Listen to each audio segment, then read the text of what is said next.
The outcome of an electrocution lawsuit hinges on several critical elements. Firstly, the specific facts of the case must be thoroughly investigated.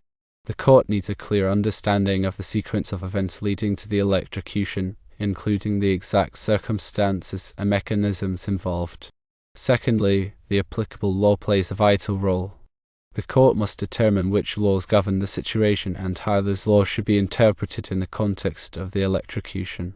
Thirdly, the arguments presented by both the plaintiff, in this case the home builder, and the defendant, potentially the electric company, are crucial. Each party will present their case, attempting to persuade the court of their version of events and legal arguments. Possible outcomes of such a lawsuit include the plaintiff winning, meaning the court finds the electric company negligent and awards damages to the home builder.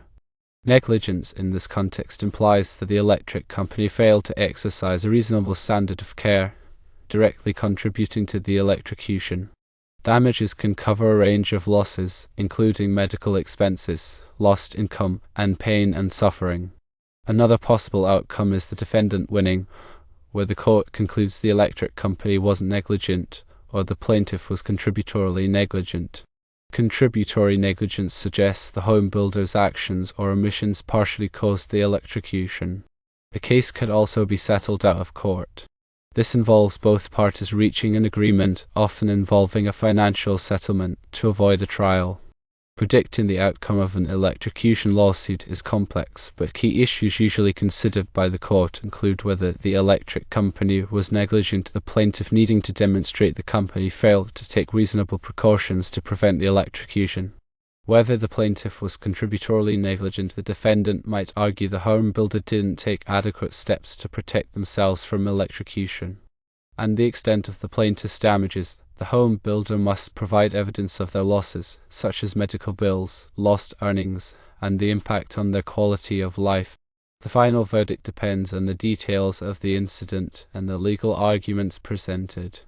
In assessing negligence, the court will likely examine whether the electric company adhered to industry standards and regulations related to electrical safety.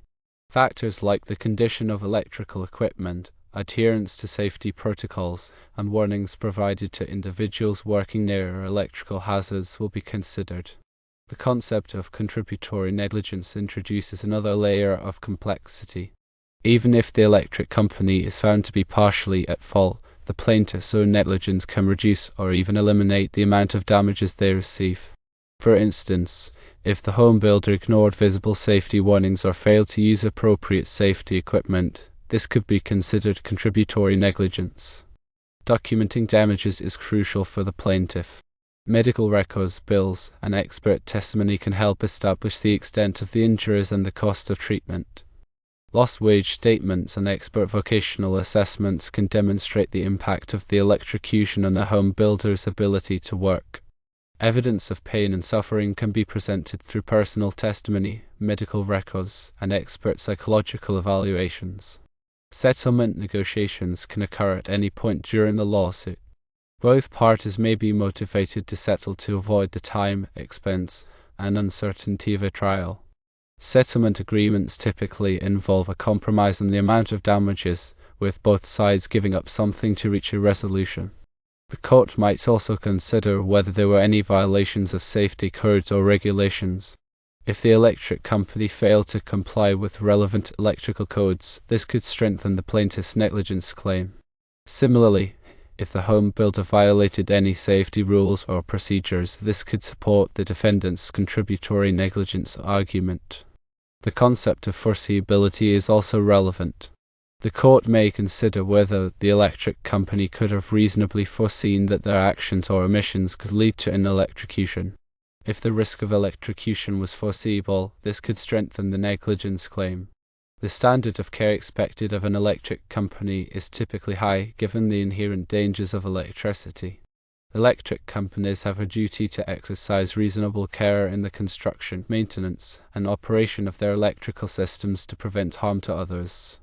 This duty extends to providing adequate warnings of electrical hazards and taking appropriate steps to ensure the safety of individuals working near electrical equipment. The plaintiff's legal team will likely conduct a thorough investigation of the incident, gathering evidence such as photographs, videos, witness statements, and expert reports. They may also consult with electrical engineers or other experts to analyze the cause of the electrocution and assess whether the electric company's actions fell below the required standard of care. The defendant's legal team will likely conduct their own investigation to gather evidence supporting their defense. They may argue that the electrocution was caused by factors beyond their control or that the plaintiff's own negligence was the primary cause of the incident.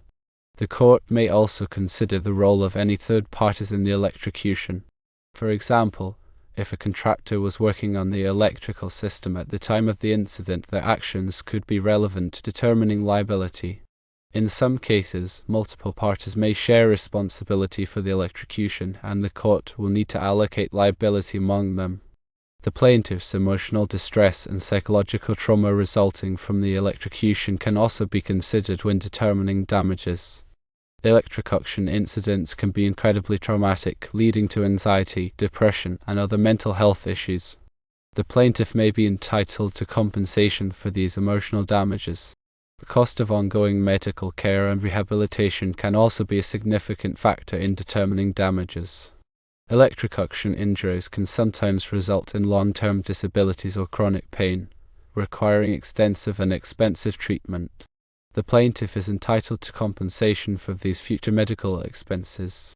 The court may also consider the impact of the electrocution on the plaintiff's quality of life.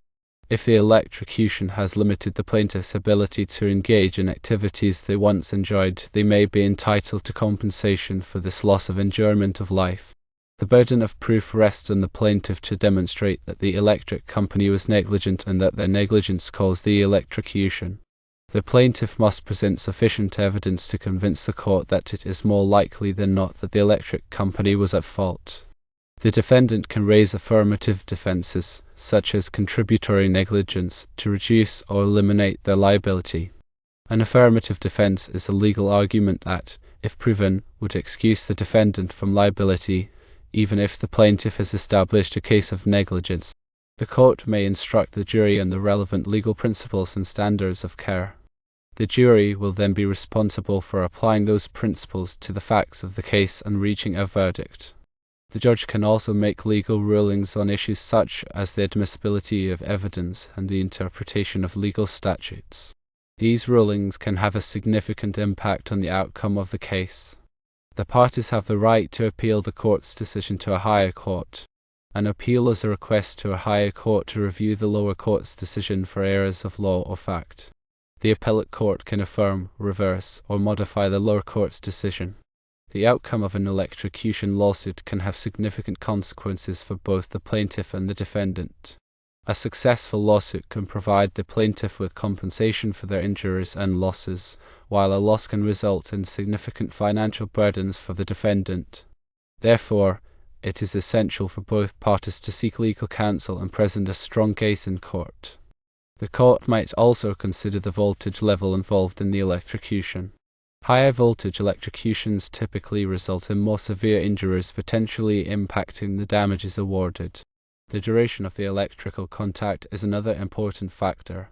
Longer exposure to electrical current can lead to more extensive tissue damage and increase the severity of the injuries. The path of the electrical current through the body can also influence the type and extent of the injuries. Current passing through vital organs, such as the heart or brain, can have particularly devastating consequences. The plaintiff's pre-existing health conditions can also be relevant to determining damages. If the plaintiff had pre-existing health problems, the electrocution may have exacerbated those conditions, leading to increased medical expenses and suffering. The court may also consider the availability of insurance coverage. If the electric company has insurance coverage, this can provide a source of funds to compensate the plaintiff for their losses. The specific terms and conditions of the insurance policy can also be relevant.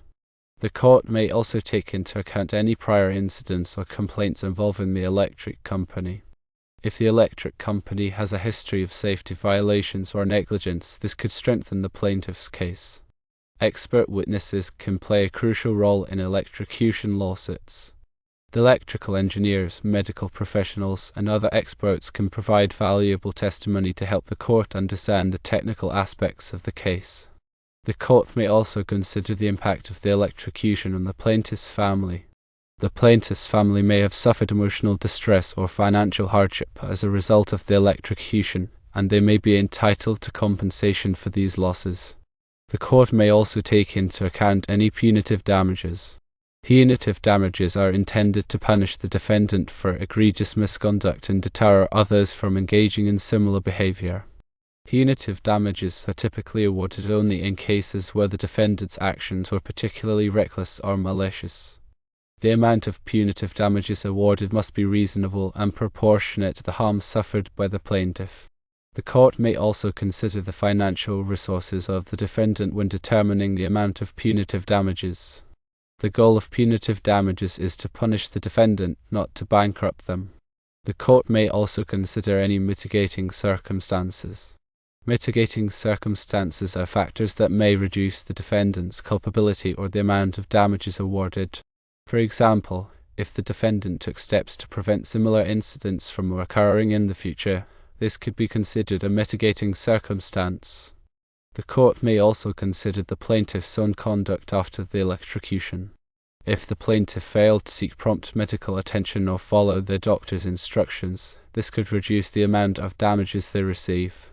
The court may also consider the impact of the electrocution on the community. If the electrocution has caused widespread fear or concern in the community, this could be a factor in determining damages. The court may also take into account any settlements or judgments in similar cases. These settlements or judgments can provide guidance and the appropriate amount of damages to award in the present case. The court may also consider the cost of future medical care. If the plaintiff requires ongoing medical care as a result of the electrocution, the court will need to estimate the cost of that care over the plaintiff's lifetime. The court may also consider the loss of future earnings. If the electrocution has prevented the plaintiff from working, the court will need to estimate the amount of income they have lost and will lose in the future. The court may also consider the value of household services. If the electrocution has prevented the plaintiff from performing household services, such as cleaning, cooking, and yard work, the court will need to estimate the value of those services. The court may also consider the loss of companionship. If the electrocution has deprived the plaintiff of the companionship of their spouse or family members, the court will need to estimate the value of that companionship.